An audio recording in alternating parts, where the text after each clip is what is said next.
Bigger than the Libor rate-fixing affair, money laundering on a massive scale by HSBC, one of the world's biggest banks. There's been a fair bit of coverage of it, but nothing like the outrage over the Libor affair. And this, in many ways, is much easier to understand than that. Put simply, a bank made it possible for some of the world's most ruthless criminals to operate profitably. In the words of a Senate committee, provided a conduit for drug kingpins and rogue nations. Well, I'm joined by Philip Auger, who's a former group managing director at Schroders Bank. He also handled global market business for NatWest. And by Geoffrey Robinson, who's an expert on money laundering. He wrote The Laundryman.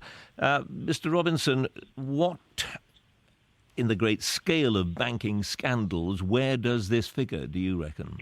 Oh, this is right up there. This is Olympic-style money laundering. This is as good as it gets. I mean, this is a bank who consistently disregarded all of the warning signs, who dismantled much of the compliance mechanism and laundered, you're talking about gigantic sums, $19.4 billion according to the U.S. Senate, over 25,000 transactions that went to Tehran in Iran despite the sanctions, huge amounts of drug money from Mexico that spans 10 years.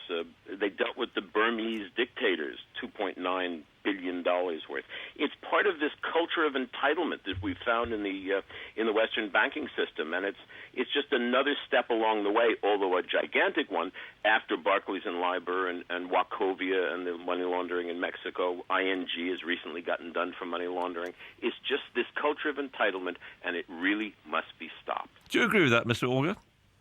Yes, I do. It's another example of slack management coming right through to the top of one of our premier prestige financial institutions. Is that a bit more than slack management? I mean, there must have been positive approval of what was going on, mustn't there? They must have known and they must have tipped them the wink.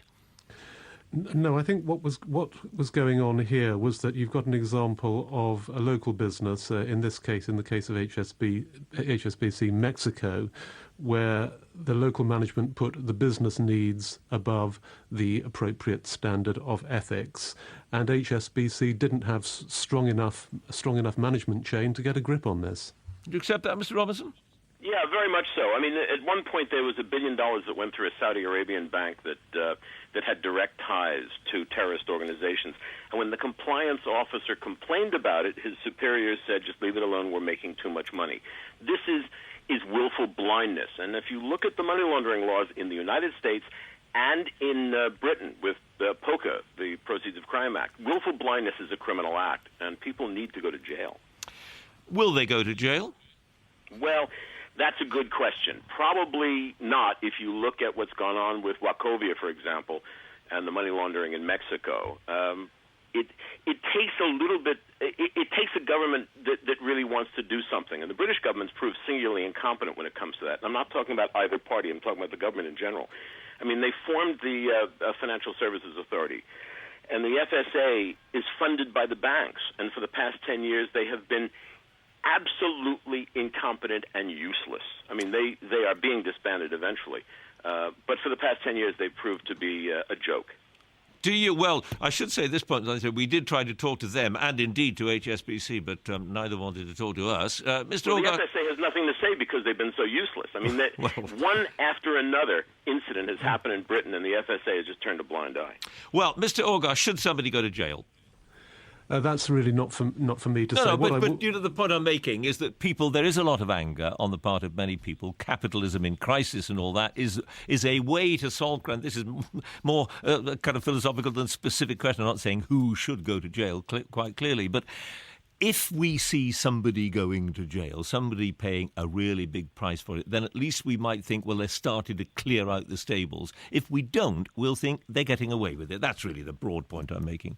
Yeah, it's a very good broad point to make. I'm personally not going to set the tariff for judges on these things as to whether people get fined or go to jail or get banned from the industry. What should happen, and what is now beginning to happen, is that the regulators in the UK and in the US are finally getting tough, because what we're seeing here, and whether it's Libor or money laundering or all the other scandals, is we are seeing the things come out of the woodwork that arose in a period of so-called light touch regulation. That ended a couple of years ago. go, and absolutely we have to get tough. Whether people go to jail or get banned from the industry, who knows? But we have to get serious about this. Because they do seem to be better at it, tougher at it in the United States than we do. Well, they do, although they've had. Yeah, yes and no, says Mr. Robinson. What's your view, Mr. Robinson? I'd say yes and no as well. I mean, at one level, the US regulators are very tough. If the SEC come into your building when you're running a bank or a broker, you really know they're there. They get the floorboards up. On the other hand, there's still an awful lot of financial scandals breaking in the US. So I would say it is yes and no. Well, maybe there's more financial scandals here that would break if we were getting the floorboards up. Yeah, John, let me say this. Money laundering is a very simple crime to understand, and it's a simple crime to solve. The very people who could solve it, the gatekeepers, the bankers, lawyers, accountants, company formation agents, and brokers, are the same people who are making money doing it. And if you want to solve it, it's not a complicated thing. You take those gatekeepers, the bankers, lawyers, and accountants, you put them in an orange jumpsuit, you lock them in a 6x4 cell with a guy named Marvin who's got fang tattoos on the side of his neck, and that will get the attention of the other gatekeepers. When you start locking up the bankers, this will stop.